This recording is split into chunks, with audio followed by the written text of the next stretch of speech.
Well, welcome to the first episode of Screen Love Affair presents Talkies. I'm Shea Angus, the creator of Screen Love Affair, and I'm joined by two of my co-hosts, Adriana and Brandon, if you guys want to introduce yourself. Hi, I'm Adriana Wisniewska. I write for Screen Love Affair, and I love movies. I don't know. That's kind of it. That's good. Set the bar low. No, I'm kidding. That was nice. I also I'm never knew that's how you pronounce Adriana's last name. I've been calling you Adriana Wisniewska forever.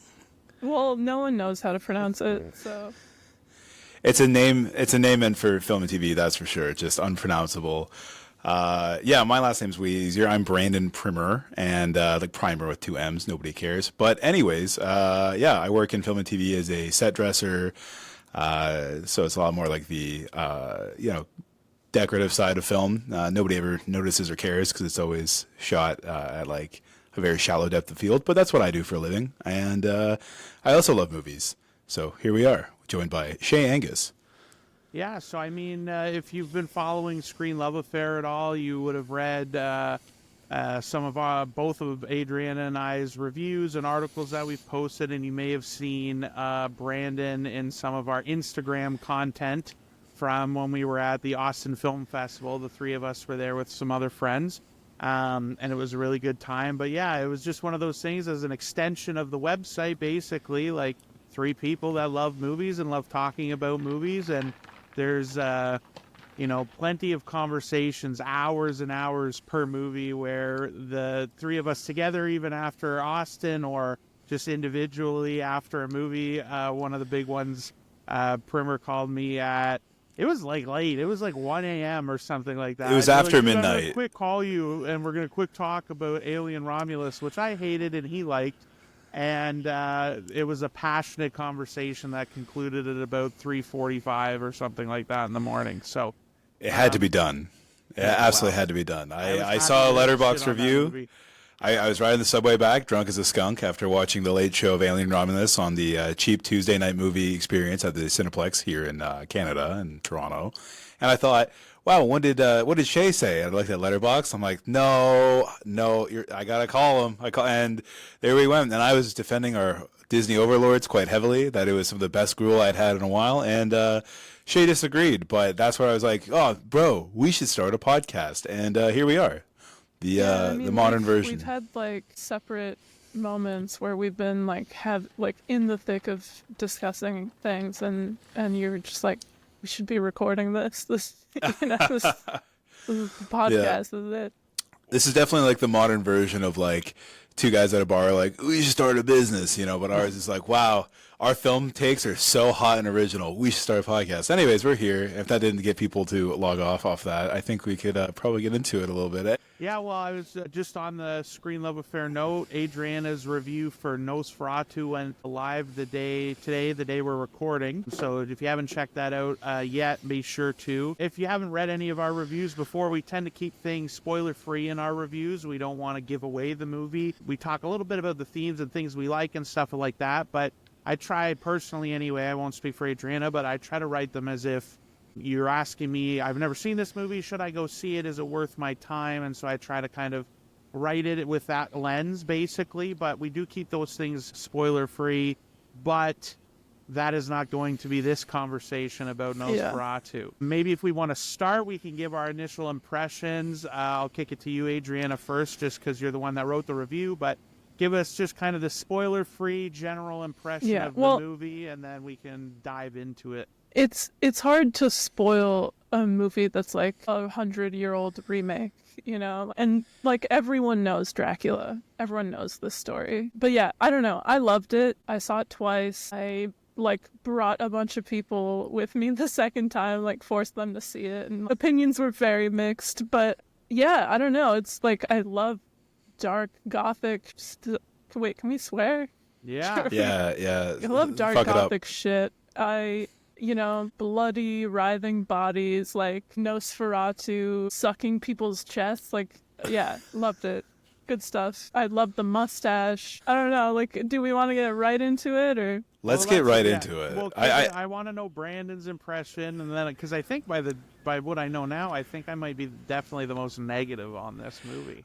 I'm pretty mixed. Like 50% of it, I felt was like, dripped out sets. Like there's a Christmas tree with candles, brass candle holders hanging off the Christmas tree. Again, that's my typical day job. And I was like, wow. I also saw an interview where they're like, Robert Eggers loves to decorate his sets 360 so the actors feel immersed. I'm like, fuck you. Everybody does. Every Netflix bullshit does. Makes me work way harder for like a hallway you never fucking see. But yeah, I kind of knew I was cooked going into this movie because the A24 crowd was out in force on New Year's Day. The guy ahead of me at the concessions line said, bro, I swear the 1922 version still holds up. And that's when I was like, oh, this might be an insufferable experience. And it wasn't insufferable. I lowered my, wow, A20, this is going to be the Robert Eggers phenomena. And I was like, oh, that's right. These people suck so much ass. I'm going to like start lowering my expectations. And when I went in, I was like, pretty good, It could have been worse. It could have been Wolfman, but that's a different topic. Yeah, I would say it was the most negative 3.5-star review I've ever written. Wow, I think it's one of those things where I didn't compare it to, like, compared to most movies that are getting released today, I definitely think it's way better than most of all of that. But I can't separate really him from his filmography, and I thought, for me, this just felt the weakest of all of the stuff that I've seen, which has been everything. I want to revisit The Witch again, or The Vivitch, I like to call it, but I haven't seen it since it came out, but yeah, like, me... Go ahead. Did you like it less than The Northman? Oh, yeah. Like, to me, there was nothing as memorable I'd agree with this as The Northman. That's the one movie of his I haven't seen, which is interesting. Oh, you're missing out. Yeah. To be fair, so this movie might be more of a female fantasy, with Lily Rose Depp here being all horned up for her groomer. But The Northman is much more like when you're like a little boy, you're playing with your homies, and you want to think like, it'd be great, a naked sword fight next to a volcano. Like, you can't fucking top that. Anyways, I don't want to get lost on how much I love that movie. Let's not get into The Northman. But this didn't stack up as much. I knew the scale would be smaller. This was a $50 million movie, and I think it's like well beyond that at the box office now because it came out at like a really good time for the culture to be like, yeah, fuck my family, Christmas, fucking, was it Red Notice? It's like that. Red One. Yeah, it's same rock bullshit. But yeah, I saw that over Christmas, and I was like, finally a palate cleanser. I'm like, okay, well, there's like the duality of commercial. True horny Christmas movie of the year. Yeah. Well, yeah. These as a double feature, like Yes. Baby Girl and Nosferatu. Yeah. That's a 1-2 punch. That's a 1-2 punch. I think, so I guess if we want to jump in, like, I think from the first half, for me, the visuals were really great. I liked, basically, until we left the castle, I was really dialed in. The moment we leave the castle, I thought it went way downhill. It just felt very samey and generic and, like, super exposition heavy, like, yeah, and just kind of felt like we were treading water a lot in that back, like, I'd say 2/3 really after we leave. But, like, even visually, like, when you say The Northman, I close my eyes and I picture so much different. You see the naked sword fight next to the volcano. Right. That's the first one, but then I have like 6 other ones locked in, and this one, it's like there's one even good shot really that I thought was cool. It shows up, and then I'm like, otherwise, the carriage. This is pretty unexceptional.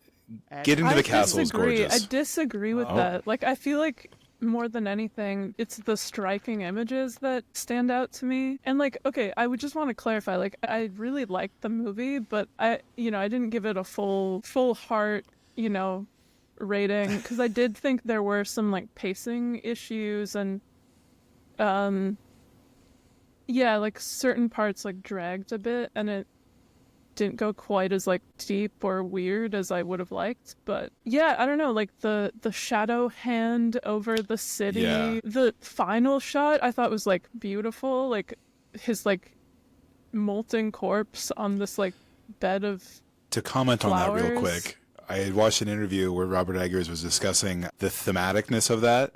And I know you're thinking about to hit you some A24 nerd shit, but what I'm going to say is he was discussing how every orifice was supposed to be bleeding, eyes, nose, mouth, etc. But they rigged up a prosthetic bleeding asshole, like his anus was supposed to be leaking blood. And I guess he apparently said, this is not elevating the story, let's take it out. And I think that may have ruined or added way too much blood to that final shot. So, anyways, continue, but that's my... Release the bleeding anus cut. Yeah.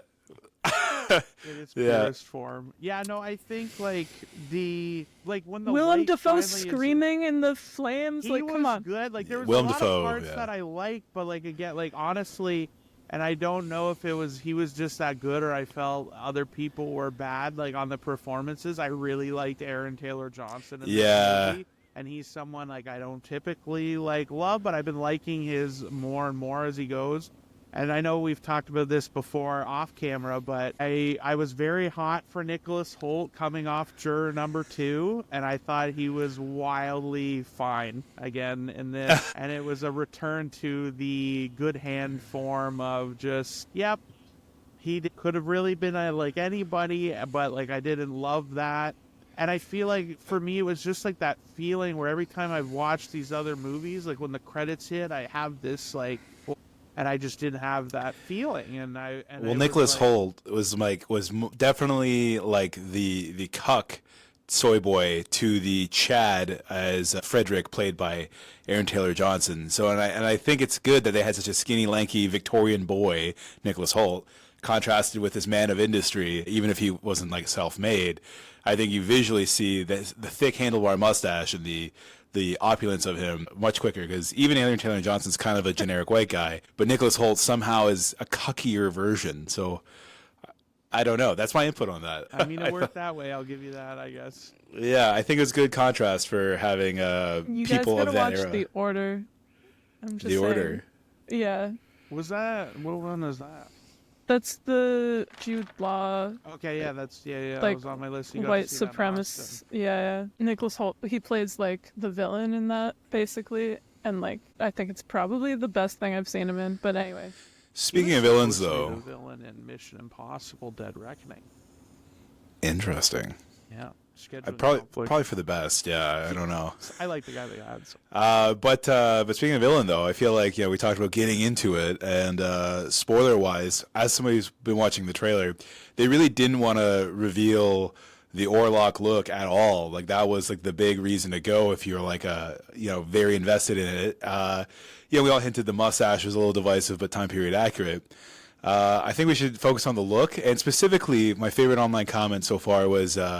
He's got that full, thick mustache, but you see him hang dong in a recreation of that, coffin shot, and he's got a shaved pubic area. So what do you think that is? Can a corpse grow facial hair but not pubes? Do you think that's how he groomed before he died? What's the verdict on pubes versus facial hair on Orlok? I'll probably hand that to Adriana to kick us off. Are we sure he's shaved? I didn't get a good look at the dong. It was pretty shadowy. I don't know. I mean, it's probably peach fuzz, I guess. But I remember thinking if his mustache looks like this, it's iconic. The pubes of that era would be like Osama bin Laden, anyways. But then, his hair was also like pretty. Like the mustache was so pretty intact strangly versus just this little wisp of hair. Yeah, the mustache almost seemed like it may have been like it was time period accurate, but was it corpse accurate? Like, can we call a friend, to ask if there are any real necrophiles out there that could tell us? I feel like that distracted me a bit. Once I saw the big dong shot and I realized he was pretty smooth in that shadowy shot, I was kind of like up with the mustache because I was still getting my head around the mustache, and that was one of my thoughts, and that was like a common joke. I googled this. I was like. Anyways. I was going to say, the shot is so fast, and I was so distracted by the mustache, I barely realized there was dick. And you were like, dude, it was smooth dick. It was very, trimmed. Like, he manscaped it before he popped out of there. The fact that you did, Googling afterward, to, see... Well, I think, to be fair, I think I was listening to something, and somebody brought that up, and I was like, oh, true. And then I looked into it, and I was like... hair on corpses and stuff, and your hair grows after you die because it's like your skin retracts and the follicles extend. So that's why you'll see like an old lady will die and they'll get like a bit of a mustache, very peach fuzzy. But I just thought, like, yeah, did Orlok way back when shave that shit clean and then die, grooming himself, and then he dies, and now he's a living corpse, you know? Or does he grow proper hair? As again, you mentioned the head. I'm getting really lost in the weeds on this one, but what do you think? You might say. But what did you guys think of the Orlok look, the coats and stuff? I thought looked really great, but like compared to the more ratty, bald, no mustache, dollar store version that we got in the 1922, you know, what did you think of the modern update on the classic bald SpongeBob Nosferatu? Well, okay. I take issue at you calling the original the dollar store version. Well, this whole movie, it's such an iconic look, though, you know. And I think you're right, but you know the plays initial it. context with it, right?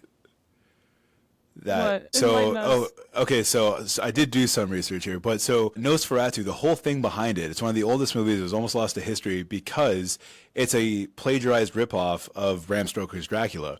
So Yeah. Nosferatu was essentially adapted without the permission, and the Bram Stoker estate or whatever ordered to have all these copies burned. But because they didn't make any money, there was like almost no point to any of it, so they were just trying to get rid of these so that way they didn't exist anymore. But luckily, they didn't get lost to history. But essentially, this is like a fan film. The original was like made without the consent, and they kind of like ripped it off a little bit, right? So when I say dollar store version, I just mean it was the Terry the Tiger on frosted cornflakes instead of Tony the Tiger on frosted flakes. You know, saying they're great, they're good enough. So I'm saying when it came out, because it's the same thing. Like you said, everyone's seen Dracula. What does Nosferatu have to change it up? Yeah, it's just a thinly veiled Dracula adaptation. But yeah, I mean, okay, to go back to this one, I really liked the look of Dracula, of Foxy, like I'm already Nosferatu. Hey, that's what I'm saying, dollar store version. Yeah, anyways. Yeah, I really liked Count Orlok's look. I loved the sort of Transylvanian nobleman. The mustache, as like weird as it was, like worked for me because it was different. It's like not like you always see Dracula and like vampires and stuff, and they're like, you know. I did keep waiting for him to get younger and hotter and more seductive, like the Gary Oldman one, you know, with his tiny little pencil mustache. Every time I killed somebody, I'm like, okay, cool, he's gonna grow that bald spot back in. No, just living corpse the whole time. And in fact, I even thought Willem Dafoe, like I didn't look at this up at all going in. I went in as blind as possible. I kept thinking, is Willem Dafoe Orlok? And then when Willem Dafoe shows up later in the movie, I'm like, oh, fuck. And then after the movie, I'm like, oh, that's Bill Skarsgård. I wanted to go in as blind as possible, and I was like, that is crazy. I didn't recognize him at all until like the credits rolled. Speaking of like what Shea was saying, about, like, yeah, you see the credits, you go, oh, wow, what a great surprise cast, or like that was so, you know, I definitely didn't see that one up front because I went in blind. Yeah, he definitely disappears into the role for sure. Like you could have gave me a trillion guesses, and if I guessed Bill Skarsgård, it would have been pure guesswork and luck that I was able to get it because you can't tell. Like I said, I really like that. I think this is a problem though with that kind of a risk is that when he was when the mustache was very apparent, like I didn't see with a full theater, but like I went with Kelsey on Boxing Day. And it was a decently full theater, and there were like some laughs literally the theater, and like I get it, like it does, you know, like kind of, and especially in the sense that this is such like a visually iconic character, like not just like a Dracula vampire, but like Nosferatu specifically has such a distinct look that I feel like is a lot of people are aware of, and I know there was that whole thing about like how all the young kids today or whatever know about the movie because of SpongeBob or whatever. Yeah. But so like I'm okay with it being different and all of that, but like I'm definitely sympathetic to the people that like thought it was really funny, and because it like I get it. It didn't really break my immersion like seeing it or anything like that. The audience reaction kind of pulled me out a bit, but you know, like that's the nature of that kind of stuff. But like it's also weird where I'm like, is that intentional?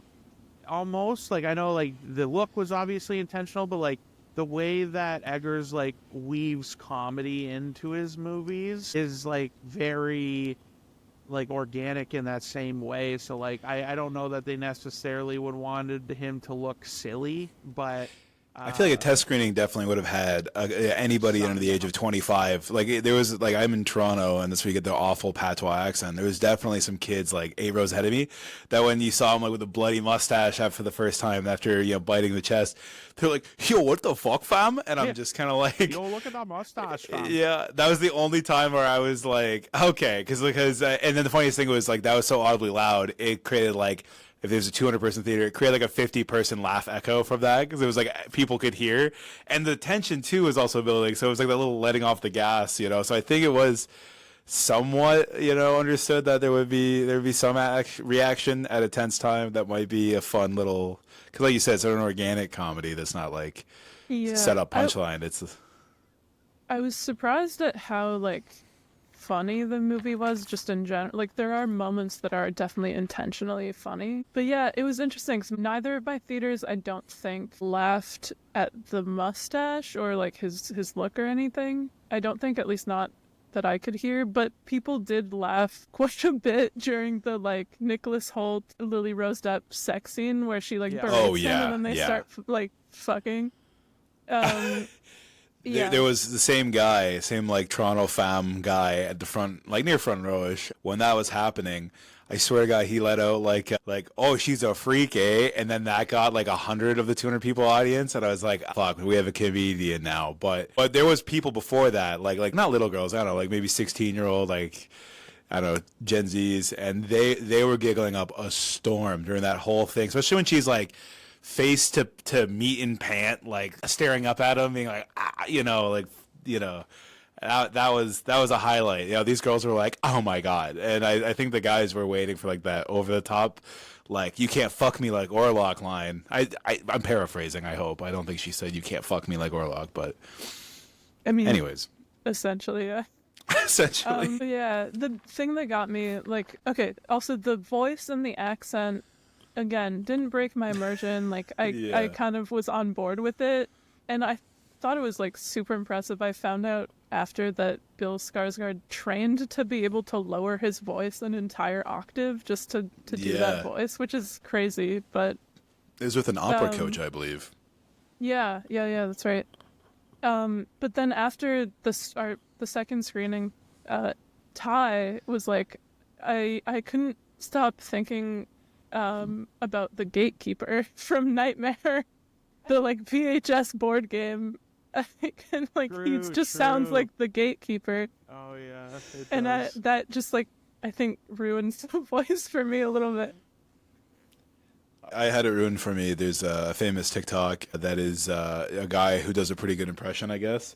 And he's talking like, he's trying to be like Count Orlok, like essentially sexting. And he's like, "You must bounce on it crazy style." Like, and it's good. If you guys haven't heard it, I won't play it because I don't want it to ruin the whole movie for you. But yeah, I think it's an earworm. Just the full R roll on crazy. I can't roll my R's, but yeah, bounce on it crazy style.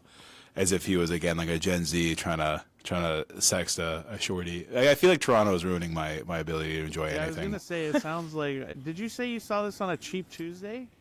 I saw it New Year's Day. I think so it was like a full price day, but it was also a day where everybody was out because what's open. Yeah. And is that like... It's been out for a little bit. Yeah. Well, like a week where it was the holidays. It came out New Year's, or Christmas, so yeah. Anyways, I enjoyed that element. But yeah, I guess I feel like I got so lost in the weeds trying to go off about Orlok, but overall thoughts, I guess, like I feel like we started off talking about the official review, but summarize it up, I guess. What would you say as far as like highs, lows? What would you say to a new viewer if they have been on the fence about seeing it? On my end, I would say like it's definitely better than most movies you're going to see in theaters, without question. Like I said, it's the most negative review I've given that's high of a score to, for sure, but it's because of the filmmaker is so good that all of the movies are great, that this one just fell a little flat. But when your movie, like I said, it was like the most unenthusiastic 7 out of 10 I could pass along, but it was because purely based off that. there's performances, like, again, I really liked everybody, and like, again, Nicholas Hoult isn't bad to me, it's just that he's serviceable, and so like it was just like he wasn't an exceptional character to me. But yeah, like I really was in on everything like that, and to me that first act really does have some exceptional visuals. Like there's some shots, and just again, like even the traversal, like it was just really beautiful, and I feel like I just kind of was craving that in the second and third act, when it was just like we're inside the city now, and it's period accurate. Like that's one of the things too that Eggers is known for, and that's great. But then I felt like it felt very samey as I was going on, so I was like craving that.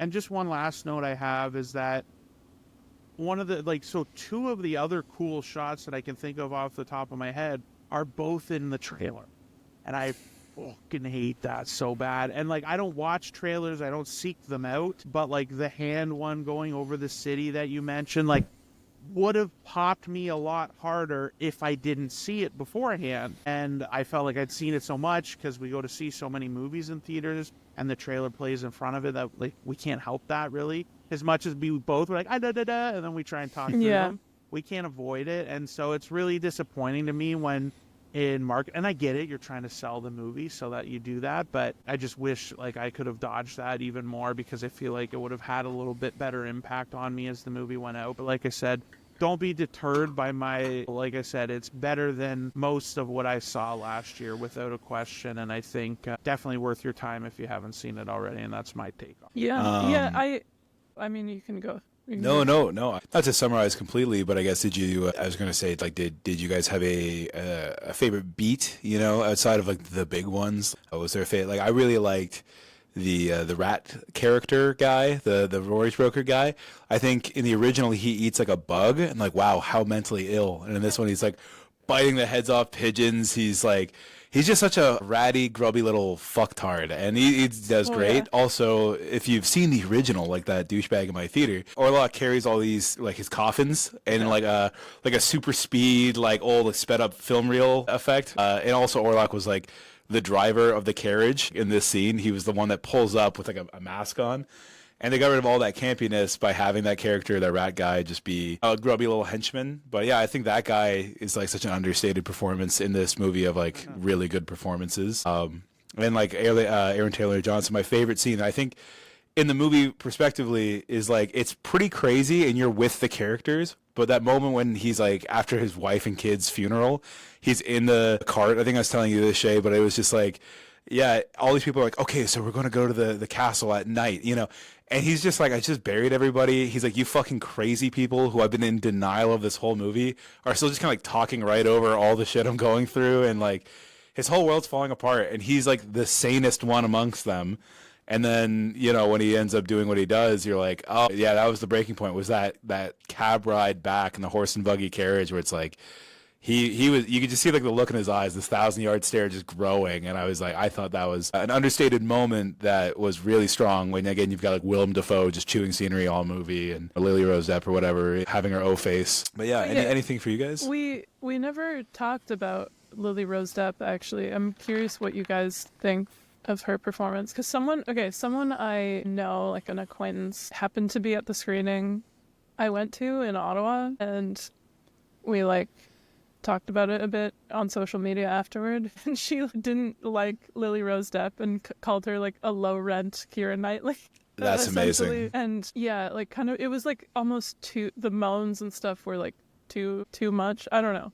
I personally thought she was really good. Like her physicality I thought was like amazing, but yeah. The eye roll scene too was all real. There's no VFX, so I think she put a lot of physical acting in that doesn't get talked about.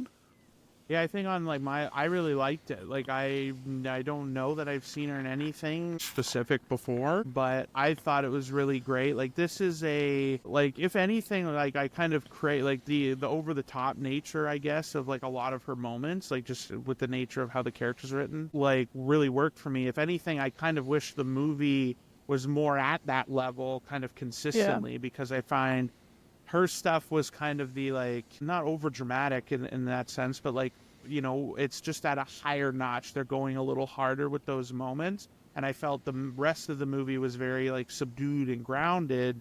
in a way that I guess I could see how they could clash, but like that was more of what I wanted out of that. Like I liked that kind of really like leaning into it a bit, I guess, a bit more. So I was really like, I thought she was great.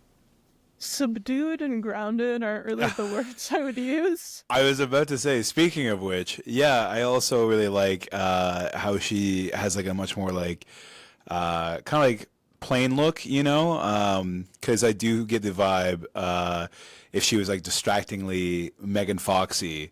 You know, like let's say this was made 15 years ago and Megan Fox was playing this role and it was hyper sexualized because we're trying to market this as like a 2010, like this is freaky vampire off the back of, you know, Twilight. Yeah, I just, you know, Aaron Taylor Johnson, you know, like chaining her to the bed to subdue and ground her, you know what I mean? And then the doctor showing up with like ether and all that. Like I thought that was really good. I think it's almost more so Willem Dafoe can come in and be like, this crazy opium smoking man that is kind. And I like his final statements to her being like, you would be, you'd be a high priestess of Isis in a different time, but in our crazy modern age, you're just a crazy woman here. So I think she balances it out. Like I can't imagine somebody else playing it that kind of fits a similar build, especially not being like distractingly sexy and overly sexified. Like she seems very like time accurate, I guess, like a dark haired woman from Romania, I guess. You know, I think it was decently played and every beat she was in really seemed to land. Her melancholy and all those scenes, I feel like, but that's also just where the story had to go, where she's just like, Thomas, my melancholy. You know, like I was just kind of like, get to the next set piece. I don't care what the fuck she's doing. Like Thomas's storyline at that time when she's all melancholic is nuts. He's like on an acid trip in Orlok's castle, and she's just by the beach in the world's worst beach, I would say. You know, there's a bunch of crosses on the fucking beach where this woman's like hanging out with her kids. And she's like, oh, my melancholy. I'm like, yeah, it's the gray skies, the tombstones on the beach, this ethereal thing, lady. But yeah, I think she was great. Any thoughts on the doctor? My cat is being the doctor a little was, troublemaker. Again, like I like that guy. He's got a distinct voice, so he always fits in well in these movies and things like that. And even video games, he's in a lot. So I think he just works that way. But yeah, no, I think like it's all definitely at least a recommendation from I think the three of us here. Definitely worth watching. But we got a fourth. We actually have our first guest on the podcast. She keeps like hitting buttons on my keyboard and stuff. So Adriana gets mysteriously dropped from the call. That'll be yeah, you have her to blame. I'll look at her. But yeah, if anyone has any closing remarks to wrap this up before we get into the next topic.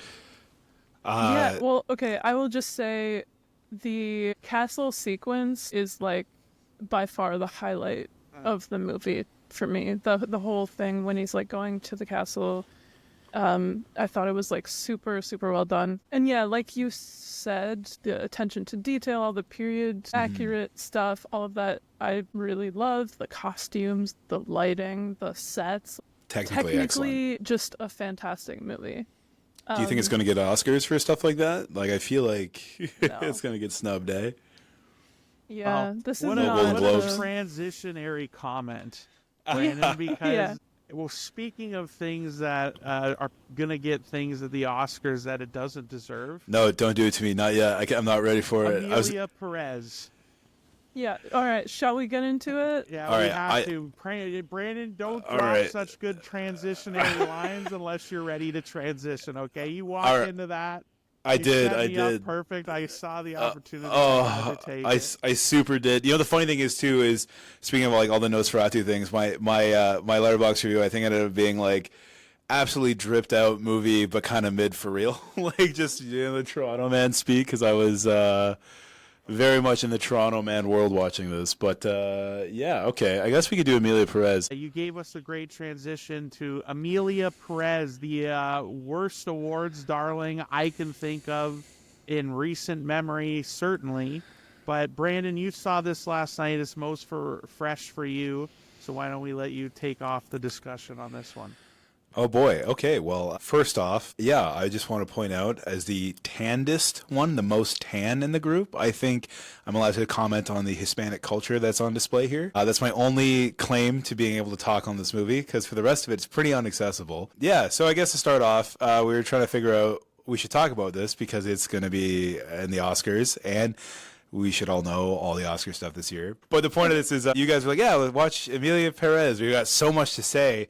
So here I am on sober, dry January trying to convince my girlfriend, who's also sober, to watch a Spanish foreign movie that's also a musical where the subject matter is a drug kingpin cartel leader transitioning into a woman. And it's like, I think that headline or that clickbait synopsis is why it's so Oscar baity, because it's wild. Like, even this opening scene, she's walking through the streets trying to, like, write a case. She's a lawyer, kind of a lawyer. She's like a paralegal supporting her scummy man boss. And then the cartel's like, hey, you're a really good legal counsel person to have. We have this big deal, this $2 million thing for you. And they scoop her up, and it turns out the gig is for her to be a representative on a international stage to find the best surgeon to do a gender reassignment. Yeah. Thank you. A gender reassignment for her very grubby employer, which is like a cartel guy.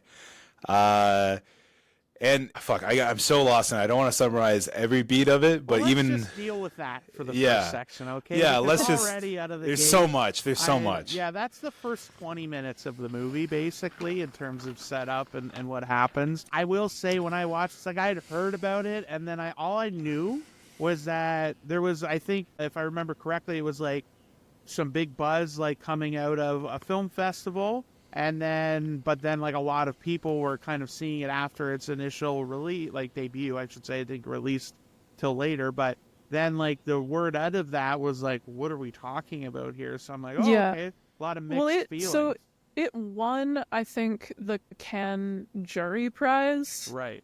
And like all three, I think, won like Best Actress awards at Cannes and stuff. It was like, yeah, which. Okay, I am fascinated by this movie in the same way that I was fascinated by Argylle, in that, like, it makes me feel... That's a big statement for this podcast. For anyone that doesn't understand that comment, Argylle was, like, the first new movie, really, we saw in 2024, and it was one of the most universally hated movies I've ever seen. Well, but that's the thing.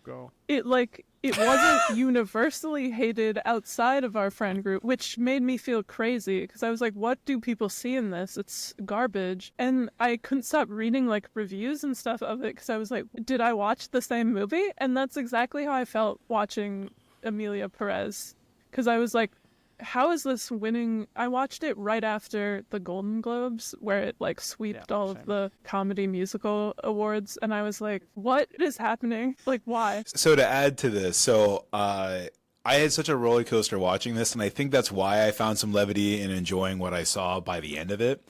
Because I went into it thinking, yeah, what a dog shit premise. Like, it's a cartel guy being transitioned into a woman, leaving his old life behind. It seems like a very illogical and hard thing to process. Like, it seems so out of sorts for the story you're expecting. I think my Letterboxd review was like, I accidentally downloaded the wrong copy of Sicario. Because it's like, I was expecting a Sicario. Even as a joke, by the way, is an insult to Sicario. Yeah, I know. I was like, because it was like, I kept saying, especially after watching Joker 2, A Fall You Do, I was like, why the fuck was that a musical? There was no need for it to be a musical. A lot of it was actually a pretty okay-ish drama.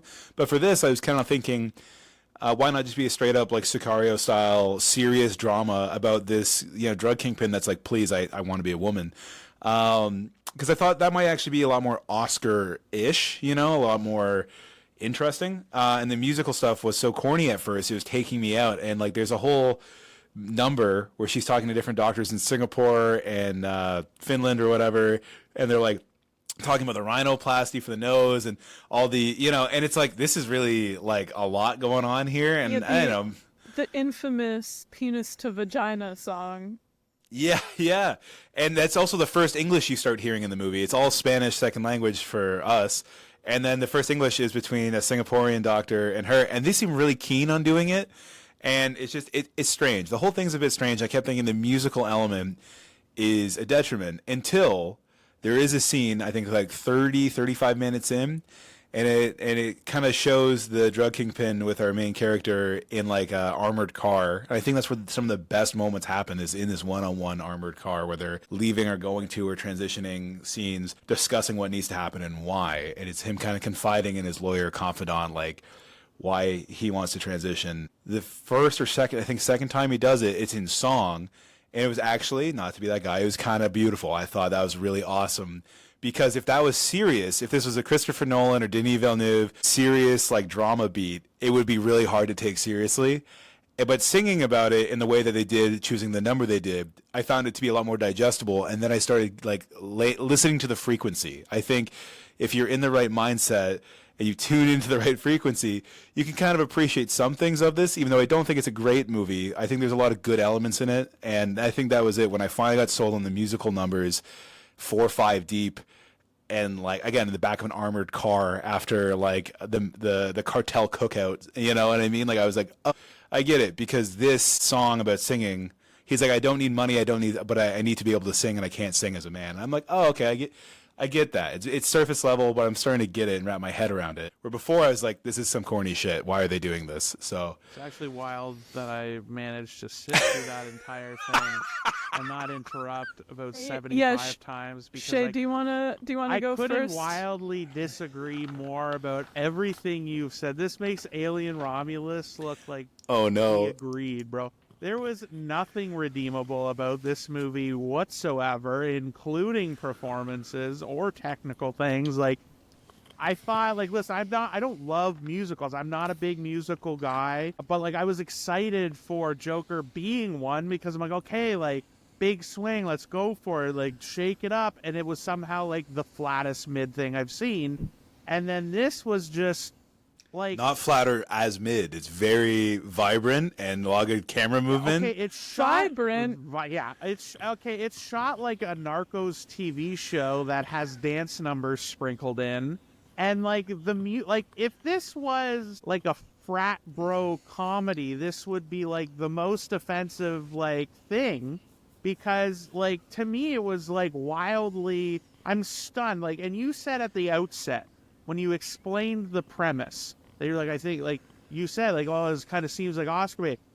I'm convinced that's the only thing people are reading. They're not watching this movie. And they're being like, oh, well, that's probably, like, a positive, representative, uplifting. Like, it checks all these boxes on the surface, except it's, like, wildly inadequate to deal with any of them. Like, I feel like if you, like, I can't speak to, like, any, like, lived experiences of other people, but things that I've sought out and read online, like, my buddy Sergio, like, aggressively fucking hates this movie as, like, Mexico. He's like, this is the most offensive thing I've ever seen. And, like, I get it. Like, even without talking to him since really in depth about it, I can see why he would not like this. Or trans people that have written about, like, how, like, wildly offensive the whole like thing is, and it's so like hollow surface, and then they like wiggle in like kidnap. It's the dumbest thing I've ever seen. And I'm like, the fact that anyone watches, like, even I think if you Google it, it lists us at like musical comedy drama or something like that. Dude, it's Shakespearean. I don't know what you're talking about. Comedy, then like I don't believe for a second anything of this is done for fun. And I believe, Adriana, if I can transition to you with this line, you wrote like only a white Frenchman could have made this film derogatory. I think that's like the white liberals. If you don't actually engage with this in any meaningful way, I think you're like, wow, such an exceptionally great movie. Yeah. But I think that's a good note for me to end my current rant on. Yeah, I mean, I think the reason why all of these awards shows and like whatever people are responding to it is because it is surface level. It's like good representation on, if you don't watch it or know anything about it, it's like there's a trans woman playing a trans character. We should reward this, right? We'll give ourselves a pat on the back and like, you know, lift up this movie. But no, it's like written and directed and made by a white cis French dude who did not do any research about Mexico, didn't shoot in Mexico, That's the craziest one part. Mexican actress in like the entire cast, pretty much, uses transness as like a narrative plot point and Can I like touch on that real quick? Because if you change the body, you change the mind, and if you change the mind, you change society. That's how it goes in the movie. Anyways, go back. That line fucking killed me. It killed me because then she does try to change society by finding victims of the cartel, and I'm like, bro, you were the cartel. You're gonna get fucking kidnapped. Ludicrous. Yeah, It's ludicrous to be like, you know what? Transitioning turned me into a totally different person. Morally. Now I'd have no qualms about killing people when before I did. It's like, no, that's not how it works. And it's insulting. Like, people, queer and trans people don't want, like... pandering? This. Yeah, they don't want pandering. We want good representation, you know? Now, I'd like to think, so it's funny that the guy with a mullet and a wife beater who drives a big red pickup truck is the advocate for this movie between the three of us. It's like, oh, I really think it was actually pretty okay. But that being said, to go back to my misogynistic routes, one of my favorite moments is when Emilia Pérez is making friends with like this woman who's a victim of abuse, and it shows her putting a knife in her bag to go in and talk to her about finding her missing husband.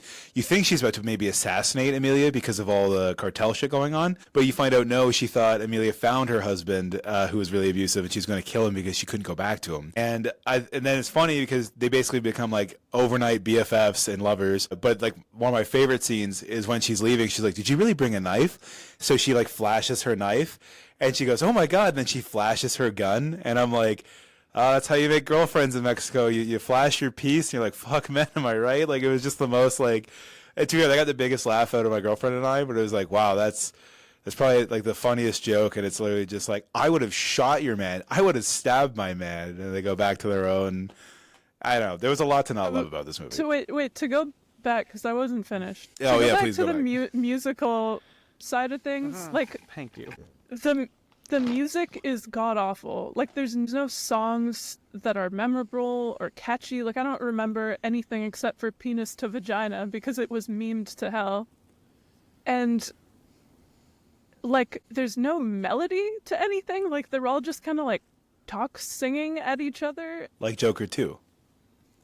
Which I didn't watch, so... can't comment on that. Joker too, like they have like it's all cover songs basically, so it's all like they have melody. Like again, they're songs. This is just like talk, and like I can't or something. speak to like the Spanish or the translation, but from what I've read from like people who do speak Spanish, like translations are very weird at times and like come off almost as if they just like used Google Translate and like didn't have an actual native speaker look over the script or the lyrics. It's baffling that this even got made, to be honest, let alone that it's winning. To get Oscar award nominations. Directors Guild put this over Denis Villeneuve for Dune 2. Like, it got BAFTAs, like the BAFTAs I think it was nominated like one of the leading nominated movies at the BAFTAs. Like, and by the way, Brain, I just have a question. Were you on board with the music when it got to the song where Emilia Pérez is the name of the cartel leader that transitions, and that's her name when she transitions? Were you already on board with the song when the kids start singing about how you smell like papa? Like, I'm like, how is this a real movie? Like, it reads as parody almost, in which case it's almost like more offensive because but then you're just like beating tonally like it takes itself so seriously. So serious. Like it's shot like I said, like a Narcos. The visuals are good. Crime thing. The camera work is good. The lighting is good. They do a lot of good lighting transitions. I think my kryptonite for when like on this podcast will be, I'll always say some of the technicians who worked on it did a great job, and there's a lot of good motivations for stuff. Like when she finds her in the bar, the lights dim. There's real time lighting transitions. It's not just like an effect in post. You know what I mean? There's some stuff like I think on a technical level, they realized what they were doing and they did it. They executed well. It just sucks that the story and character are the way that they are. I think it's a very competently and very well done movie in that sense. But back to more importantly, the "You Smell Like Diesel Trucks and Modelo's" song. Yeah, I thought that slapped because it did feel like parody. And with my girlfriend, but it's not supposed ironically, to. My girlfriend and I were laughing really hard because I was like, oh, I'm surprised they're not saying you smell like Modelo's dad, like the most like Hispanic laborer smell. And then he goes, you smell like beer and a cigar. And I was like, oh, okay, yeah. And then they go into all like the greasy kind of like outdoor man smells you could get into. I'm like, hey, that's so many things, you know? The scene should have been like, you smell like my dad. They were like, okay, good night. You know what I mean? Like they could have trimmed a lot of fat. I think, you know, that's another like genuine criticism. They could have trimmed a couple song and dance numbers. If this was 90 minutes on Netflix and it hit 2 or 3 of the beats I really liked, I think I would probably have even given it a 3. But there is so much story and like the song and dance shit. Like I think this song and dance that's happening right now is one of the ones I found to be really hard to sit through. This is the Singapore one that's like penis and vagina. Chop chop, you know. Again, going back to, I can't speak on the trans community, but I do feel like it's either something that you would find incredibly flamboyant and fun, or just like an oversimplification of what it goes through. And to be fair, one of the main doctors in this kind of does say like they'll be deeply miserable if they don't actually address their problems. They just think a sex change will do it. I thought the whole story was going to turn into like, yeah, now I'm a woman, but I want to be a drug kingpin again. I'm depressed as fuck. I've alienated myself from my fan. Like, I thought it was going to be a real serious, like, witty. Like, you get what you want, Mr. Garrison style, which probably sounds awful when you think of South Park making this exact kind of joke. But, yeah, in the end, it was actually just, no, she's a 100% infallible, more perfect individual. And my girlfriend even said, only a man that transitions into a woman would have the audacity to be like, oh, cool, I've done all this shit, and then now I'm going to also want my kids back, and then control over my family, the one I just ostracized and left to find myself. Like, it is an incredibly selfish story beneath all the other layers. Like, in theory, she's this, was it Mary Sue or whatever, like an infallible character once she transitions. But she does some shit that's just outright selfish, and like they don't really touch on it as that. It's just like surface level drama and some songs. So yeah, well, I think like holding her family like kind of against their will at her place under false pretenses is pretty fucked up, and like very it turns false into pretenses. this weird like Mrs. Doubtfire thing. Like it's yes, using, we said that. Yeah, like it's, I don't know. My girlfriend did say this is a very confusing Spanish trans story about Mrs. Doubtfire. Like, she was like, this is a Mrs. Doubtfire clone if you boil it down horrendously. You know what I mean? Like, that was, especially in the kitchen. Bad. That's not good. Well, especially the scene where she's like, and I thought it was great, and I'm going to give it 3 stars. It was beautiful. All right. I loved it. Okay, so this movie was exhausting. It was exhausting. So I was saying my two highlights. One, I thought the part that made me justify it was the absurdity of, yes, this mob boss guy singing about transitioning and trying to be who they are. I thought that, like, if I was going to be Disney Channel Oscar giver, I'm like, that was the scene that I'm like, oh, I see it. I see why people might connect with this. So that was my one thing. But then, secondly, my second highlight is Edgar Ramirez. He plays Gustavo. He's the guy that was it Selena Gomez falls in love with, the one that fucks her so good her pussy hurts. When I saw him on screen, he was looks maxing so hard. You know, he's got like a perfect chin, the mustache. That guy alone was like the most handsome man I've ever seen in Mexico. Yeah, so that was my two highlights. So just to clarify for anyone that hasn't seen the movie, what Brandon just said is a quote from the movie, one of the lines. But in the same movie, Brandon's talking about the technical and brilliance and competency of the film. When Selena Gomez delivers that line to a voicemail, and then she looks into the camera as it fades to black. Are we kidding me? That's what I was saying. What is this? This is the dumbest thing I've ever seen in my life.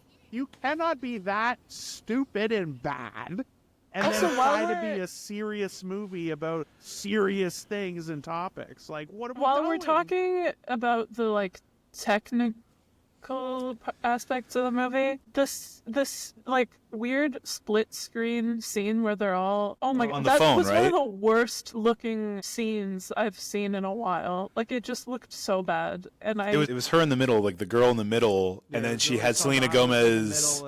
Yeah. No, I do remember that, thinking, oh, that's really weird. Why not just shoot that on the set? Why'd they build a whole other like ethereal green and pink backdrop to shoot that? That did seem really out of place. And also, like, the ending of this movie was also just absolutely terrible. Like, it was some convoluted kidnapping plot to get money back, and then she's dead, and they sing a song, and it's over. And Now, I heard you say... It didn't engage with even any of the themes that it was allegedly trying to be uplifting about. It's because, Shea, they turned her into a martyr and a saint and a hero. They were worshiping her because she did so much good after that. And you guys both missed the two big, in film and literature, we call this foreshadowing. When Zoe Saldana says, "Of course I want to have a family. I just need a dad." There you go. End of the movie. She has a family. No dad required. She inherited the family because all three people in that love triangle died. I would say, you said convoluted. That doesn't make it good. I would say convoluted means Shakespearean to the uneducated. No, it's not convoluted. Convoluted implies there's complexity to something. There is no complexity to Emilia Pérez, okay? It is uniformly trash on every level. And it's, again, like, I genuinely think if you slightly frame this differently, if we're like, yeah, some French guy made a movie where he mocks Mexicans and trans people, the same movie could be shown to you and you'd be like, yeah, dude, that's mean. And it's somehow being presented as like, no, it should be in all the awards conversations. It's better than Dune 2 and more worthy of nominations over pretty much any movie. It's the worst movie I saw last year, and I saw some stinkers last year. This last year was a good one for hard bad movies. Not particularly close either. Would you recommend this over Madam Web or under Madam Web? Yes, over Madam Web. Give me some more stinkers you would recommend before this movie. Every single movie pretty much ever made over this movie. There's nothing worth watching here. Like, I mean, kudos to Zoe Saldana, I guess, in the sense that, like, she's trying and she has a lot to do here. Like, she's a focal point in many of the musical numbers. Like, it's definitely, I guess, bold what she had to do here, without question. But again, like, it just never works. It's a movie that seems to be seeking out an identity, ironically, and it can't fit any of them. Like, it doesn't do anything well to me. Like, there's, again, like, I can at least be sympathetic to someone that's seemingly earnestly trying to tell a story about a person or groups that it doesn't necessarily understand. But this comes across as, like, so lazy and surface and hollow that it doesn't even earn that kind of, like, well, you tried, French guy. Like, no, you're just... Like, again, it fits the stereotype of that just negative, like, half-assed effort. We're like, oh, yeah, these are, missing people in Mexico. That's timely. Like, let's just put that out there because that's what happens in Mexico all the time, and we'll just use that, right? Like, there's no thought to it beyond just, like, stereotyping everything. And so it's like, again, and I'm not, like, a soft-hearted liberal type where but it's just so, like, it's so bad to me that it's like, again, it's like I can't give it any credit for trying to do anything because it's so miserably fails, and I don't think even tries to do anything very meaningful. I think Jacques Audiard, the director, like, responded to, like, all of the negative pushback against specifically, like, the representation of, like, Mexico and everything going on there. And I think he said something along the lines of, it's supposed to be operatic and, like, it's not supposed to be realistic. But, like, to me, that's just an excuse for, like, what is lazy writing and just, I don't know, offensively bad as, like, someone who likes movies and musicals and has, like, trans friends, and I don't know, just not a good time. Not really much that's redeemable here. So I'd like to point out one of my favorite 2-star reviews on Letterboxd of this movie is not unmemorable. A double negative here. I think you guys and we all will be thinking about this in the future, about how bad and misguided something could be. Because as much as I've been trying to be the proponent of how good it is, I hope everybody gets that I'm being like 70% sarcastic. Like, I think I had one nice thing, but yeah, the hotness and the looks maxing of that guy, that was a joke. But yeah, I've been looking at Letterboxd reviews trying to find the funniest one, because I think it's a never-ending battle here of like just how misguided this was. One of the reviews was support trans rights and trans wrongs, zero star rating. We also have, of course, all the gringos clapped at the end, 1.5 stars. I remember reading something from someone that was, I think, at the con premiere and was like in our shoes, Adriana, where they were like, "Oh my God, this was the biggest," and people started getting like celebrating. They're like, "Am I crazy?" Like you're just like mass hysteria going on as you're like the lone person seemingly that recognized what this was. Oh, if I saw this at a film festival, like if we were in Austin and this premiered or whatever, like if we saw this instead of The Brutalist and I got out of that screening, I probably would have been like, what the fuck did we just watch? Why did we sign up to see this in theaters? I probably would never have seen this in theaters. The fact that it was accessible on Netflix is the only reason why I was able to watch this. Because I would have never gone out of my way for this. Like Netflix is not, like it was hard like for me to find the movie on Netflix. Like I was searching it. And like you'd think this was just after the Golden Globes, like yeah, oh yeah, this would be like they're not it's not not leading featured. this charge. Like this is just like I said, I swear to God, it has to be people reading the premise. Being like, I like that. That sounds good. That's got to be it because or like at least most people that engage with this are in no way not seeing what we're seeing. I feel like it is a baffling movie. It's not even to me worth saying like watch because of how bad it is. It was just like irredeemably bad. And there was, like I said, it was just so off that I didn't even have fun with it. Like I could have, like, I feel like again in this, like I can't even recommend this as like an ironic watch because it felt like incredibly long. Yeah. To me, and again, like the beats, like you're just uninterested in a lot of those moments in terms of like the musical numbers just feel like slogs because they're not good. And then like it just progresses and then it's like very contrived plot, like this operatic excuse nonsense is like, yeah, you can say that in the same way that like sand is coarse and I hate it. Like it was that makes that look good. Like there was nothing about this that I thought was yeah. I was so bored. I was more than anything. I was bored watching it, which is like the biggest sin a movie can be. I think. Yeah, like I think on every level it just didn't execute the way it could have. Like there's a version of this movie, this idea in this movie that is. Yeah, the concept that could have been good, or at least fun and like over the top and whatever, but it just falls short. It just like drops the ball in every way, I found. Now, do you think it would have been better if there was somebody with more credibility? Like we talked about the politics of this, that it was a cis, straight, white French guy.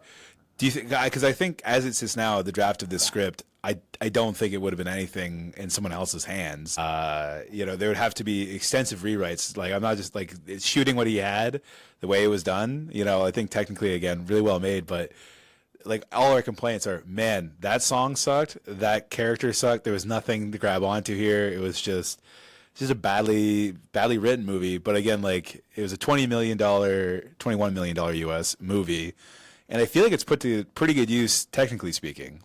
But yeah, again, what change would you have made to this story? Because I don't believe there is a good story in this at all. Like, I think what you're saying is like, it's like when you say no offense, but I think you're just being really polite. I don't see a narrative change here that it gets, better. I think the story is kind of like locked in, and like unless you 180 a lot of details, like stylistically they could have gone more like Willy Wonka, like hallucinations type scenes, but I kind of hate hallucinatory movies where it was all a dream. The drug kingpin did too much heroin in the desert, too much peyote, and he woke back up in an armored car, and he was never Emilia Pérez. Yeah, I mean, my thing with that is one thing about the technical stuff. I can give credit to technical aspects of a movie for sure, but to me, if it's an overwhelming success, I should still get some sort of redeemable amount out of that. Like it should impact the viewing experience to a degree. And I think for me, I definitely didn't get that in this.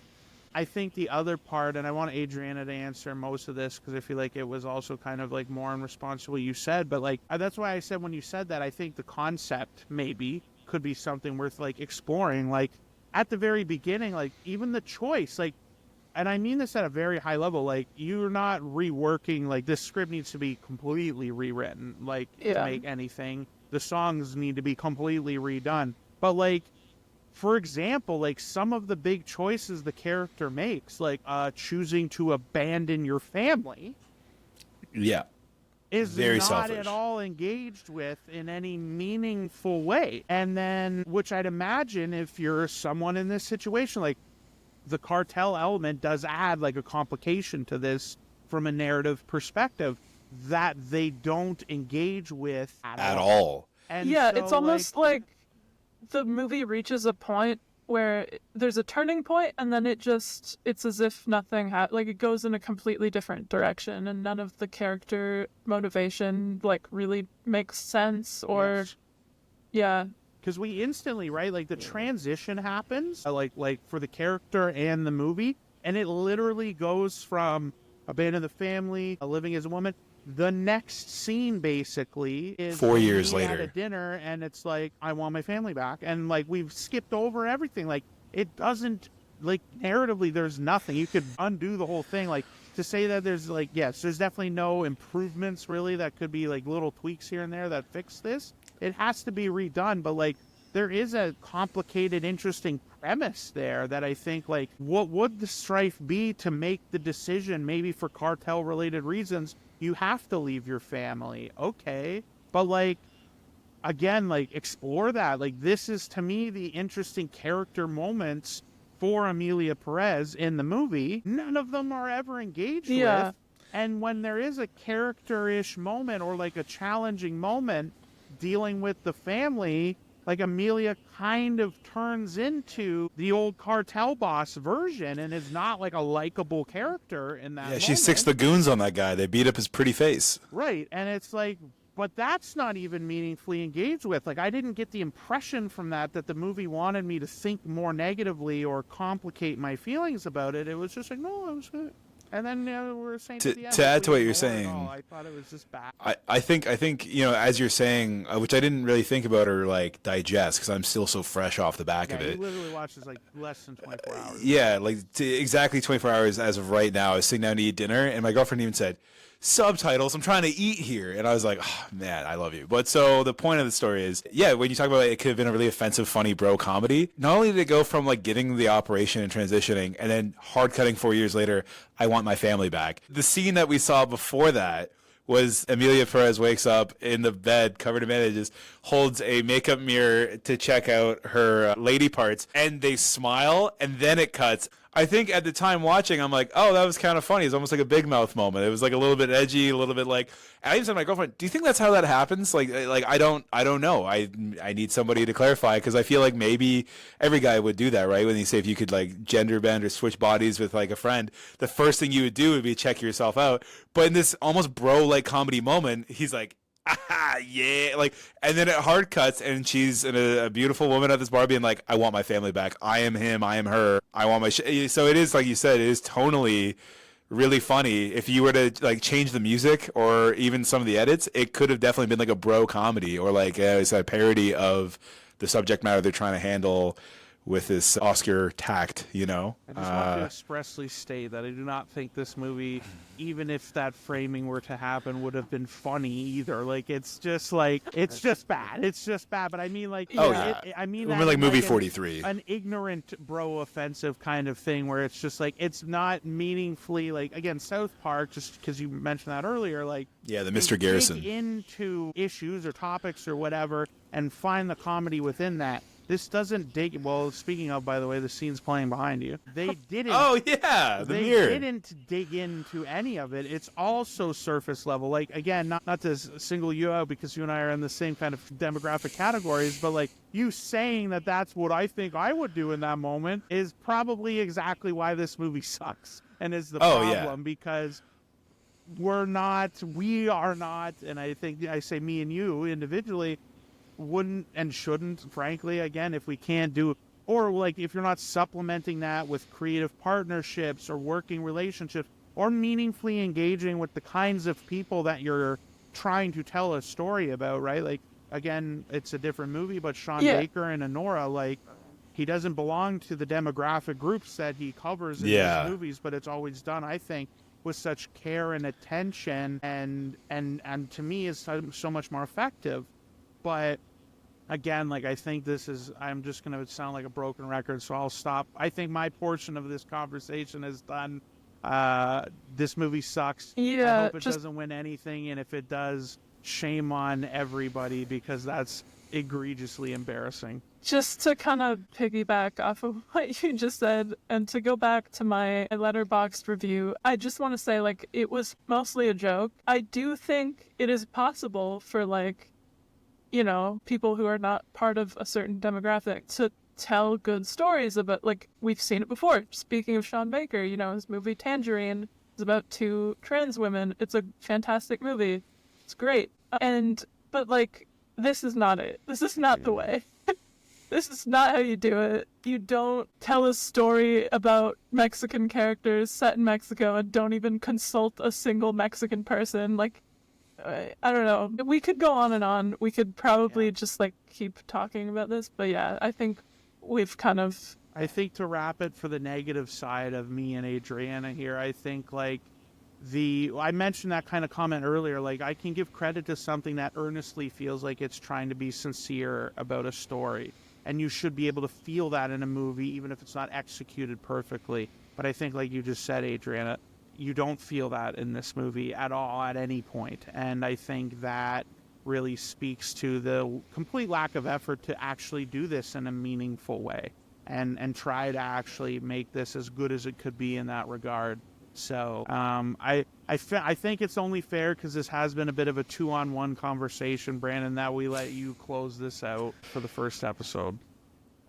Oh boy, well, yeah, I don't know. It sucks too, because I'm like, first episode, I gotta really have my quirky heel-like personality really sound kind of edgy. But I've been really. Will help. I know. I was like, I don't come off as a conservative straight white guy on my opinions on this movie at all. But I think it's because I watched it with company. Did you guys both watch this alone at home?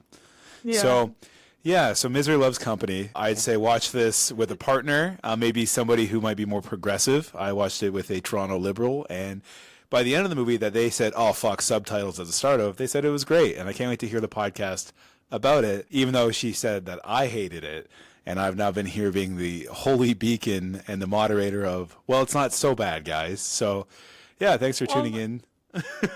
Yeah. I mean, I'm a Montreal liberal, and I hated it. That's a bigger liberal than a Toronto liberal, so I guess that's fair.